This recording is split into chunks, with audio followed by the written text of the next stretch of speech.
Live from the studios at KUSI News, inside San Diego.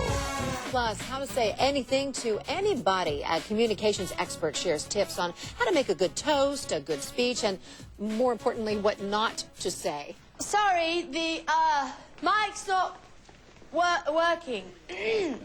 Ladies and gentlemen, welcome to the launch of Kafka's Motorbike, the greatest book of our time.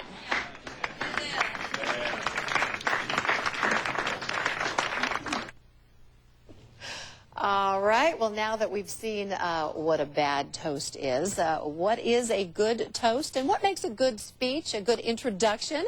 With graduation and wedding season in full swing, you may be asked to give a toast or a speech yourself. Communications expert Dana Bristol-Smith is with me this morning to give us some tips. And something tells me you have seen a lot of bad speakers in your lifetime. Well, I have, and thank you, Sandra. One of the things that people think is that they can just speak off the top of their head, but we all know that to speak effectively it takes some practice and some training. You think actors learn their lines, even poor Bridget Jones. Right. She learned her lines in advance so she could do just such an absolutely terrible job. Well, you know, people get nervous. People get nervous. They, you know, lose their train of thought. It's just, it can be scary for people to speak in public. It is scary, and you know what happens in the body is there's this extra adrenaline that's produced when people are under pressure, and it's the fight or flight syndrome. So that's why so many people just get terrified, because they feel this, their heart's beating quickly, they might have dry mouth, their knees might be shaking, and it just derails them. All right, so you're here to give us some tips on how to give a good toast, and you're also going to show us what not to do. Shall we begin with the good tips? Well, actually, how about we start with the bad? Let's start with the bad so we can end on a high note, which is what I always recommend. End on a high note. All right. So what not to do? There are a list of 5 different things. Number 1 on the list: don't drink before. Exactly. And people think a drink is going to loosen them up, but then they have another drink, and they just end up rambling, going on way too long. And that's the second thing that happens. People just go on way too long in a toast. A toast is short. It should be a minute or so. It's not a speech.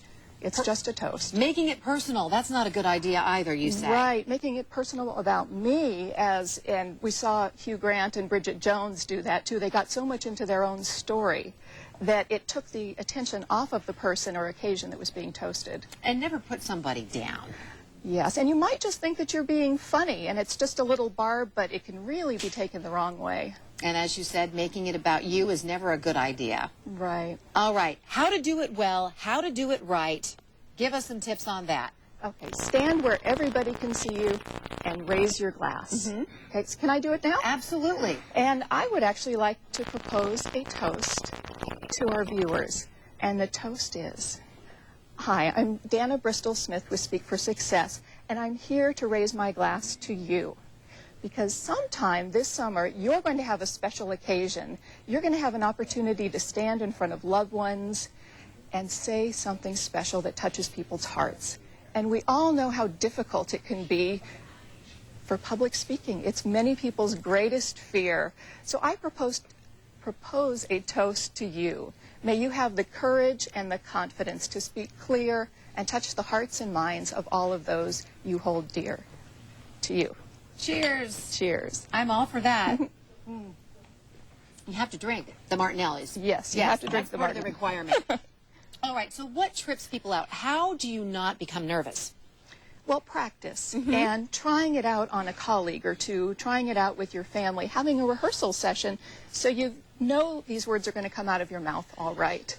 What do you think impedes people? You know, some of the smartest people just cannot speak, and it really can hurt their success, can it?